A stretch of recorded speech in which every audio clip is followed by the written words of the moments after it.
Let's see a raise of hands for who drinks coffee. I sure do. According to the National Coffee Association, 79% of Americans drink at least 1 cup of coffee every day. So today we're going to look at the health benefits of coffee and dispel the negative connotations that coffee sometimes has surrounding it. Coffee is a popular caffeinated drink, especially for those in school and who work long hours such as me, and so there are numerous health benefits of drinking this beverage. Personally, I'm an avid or addicted coffee drinker, depending how you look at it, and I indulge in this beverage daily. Today we're going to explore the health benefits that coffee has, and we will go in depth into the following factors. What is exactly in a cup of coffee, the debate of caffeine intake, and how coffee reduces the risk of several diseases such as Parkinson's, type 2 diabetes, cirrhosis, gout, and cardiovascular disease. So what is coffee exactly? Coffee is much more than a cup of brown, bitter tasting water you brew first thing in the morning or your favorite Starbucks order. Historically, it originates from a plant in the coffee plant first found in Africa, but it is now grown all over the world and is important to many cultures. Coffee is brewed from roasting beans coming from this coffee plant. It contains antioxidants such as chlorogenic acids that help prevent cellular damage and consequently is a known anti-inflammatory. It also contains vitamins such as potassium, magnesium, niacin, and vitamin E. So how much coffee is a recommended serving? In a recommended cup, there are 400 milligrams of caffeine, which is equivalent to 3 to 5 8-ounce cups. Obviously, if you add sugar and milk, it dilutes the coffee and it can become unhealthy. So it's recommended that you drink your coffee black and don't add sugar and creamer into it. Depending how you brew your coffee and the type of beans that you use also makes the amount of caffeine in it differ.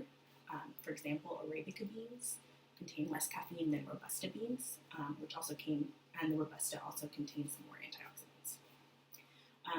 Coffee contains caffeine. Caffeine is a stimulant that is somewhat addictive and can cause side effects in people like the jitters, anxiety, and sleeplessness. However, if you are sensitive to caffeine, it has been proven that even decaffeinated coffee still contains these health benefits. This proves that the antioxidants and vitamins in the coffee are responsible for the health benefits and not just the caffeine. So now that we have talked about what's in a cup of coffee, we're going to talk about the negative and positive side effects of caffeine on your body. Coffee beans naturally contain caffeine in them, as previously discussed, and it is a stimulant, so it causes people to be more alert and have increased brain function. So we ask, is it bad for you? Caffeine intake depends on the person, and the amount you can intake is caused by factors ranging from one's genetics to your metabolism. It is important to pay attention to how your body reacts to caffeine because sometimes a lot of people have negative side effects and like anxiety and the jitters and sleeplessness. So reducing or eliminating caffeine is important. Some people are more predisposed and sensitive to the effects of caffeine compared to others. So also be knowledgeable about caffeine, and that can help you combat some of these side effects. For instance, caffeine can cause sleeplessness. So sometimes simple choices such as avoiding caffeine in the afternoon or the evening can help diminish these side effects. Overall, caffeine side effects are temporary and not life-threatening. The intake of caffeinated beverages are usually in one's own personal pursuit of energy and increased brain function. So with or without caffeine, coffee has its benefits. Whether you drink it decaf or regular, it's your own personal preference. Coffee has many health benefits as well. It contains antioxidants known as chlorogenic acids that work against free radicals, which are basically unstable molecules in the body, and these unstable molecules can cause diseases. So the chlorogenic acid works by blocking the free radicals, preventing cellular damage.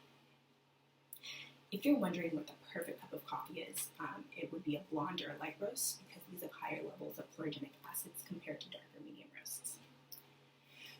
Because of the presence of the chlorogenic acids, coffee has been found to decrease disease.